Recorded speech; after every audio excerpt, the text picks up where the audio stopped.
Pēdējā laikā esmu pamanījusi, ka cilvēku dzīvēs notiek notikumi, kuri paceļ traumas, ko cilvēku dizains sauc par noliekšanas un noraidīšanas traumām.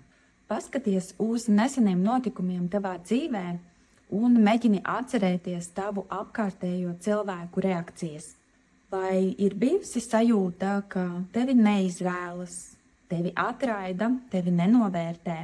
Tas varētu izpausties visdažādākajos veidos. Piemēram, ja meklē darbu, tad nesaņem pozitīvu atbildi, vai pat vispār nekādu atbildi nesaņem.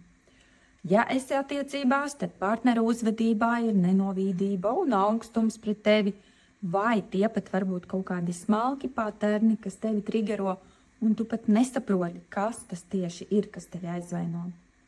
Ja esi attiecību meklējumos, tad pretējais dzimums tevi it kā neredz vai pat tieši atraida.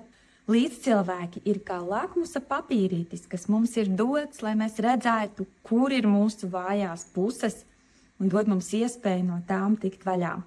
Kamēr mēs neesam definējuši un sapratuši, kas mums sevī jāuzlabo, mēs tā arī paliekam mīcīties vienā līmenī un netiekam dzīvē uz priekšu. Un tad nāk mūsu mīļotie draugi, ģimene, kolēģi un parāda mums, reku šiten jāsalabo, šitais jāuzlabo. Viņi ir kā trenažieru zāle, uz kuru tu aizēji, sāc kaut ko darīt, trenēties, cilāt svarus un saproti, ka forma tak slikta, spēka nav, šitas ir jāuzlabo. Citādi vēdriņš tā arī karāsies un nebūs ar sevi apmierināts. Lūk, ko es gribu ar visu šo pateikt? Lai dzīve mainītos un apstākļi uzlabotos, ir jāveic uzlabojumi sevi. Šim procesam ir 3 soļi. Pirmais, jāsaprot, kuras traumas tev ir. Otrais, jāatzīst, jā, man ir tāds un tāds defekts. 3, jāsāk kaut ko darīt, jāsāk to transformēt. Viegli pateikt, bet kā to izdarīt?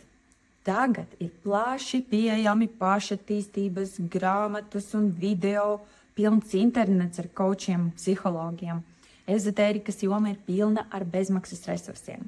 Ir nereāli viegli kaut ko sākt darīt lietas labā. Nevis kā, piemēram, pirms 15 gadiem, kad es uzsāku pašanalīzes ceļu. Toreiz par tādām tēmām Latvijā tik daudz nerunāja, resursus internetā bija grūti dabūt. Man personīgi palīdzēja atrast atbildes, piemēram, Bolša grāmatas Sarunas ar Dievu un Zēlanda transurfings. Varbūt ir pienācis laiks arī tev pamēģināt kādu veidu terapiju vai garīgo praksi. Var droši pieteikties arī uz tāro sesiju pie manis, kur mēs apskatīsim, kur un kāpēc esi iesprūdis dzīvē, kādēļ ir šādi izaicinājumi un ko darīt lietas labā. Dod man ziņu privāti vai piesakies manā mājaslapā dianiskursi.online. Un atceries, uzlabojot savu pašsajūtu, savus iekšējos apstākļus, uzlabojas arī ārējie apstākļi. Tad lai mums notiek labas pārmaiņas uz augšu. Tā!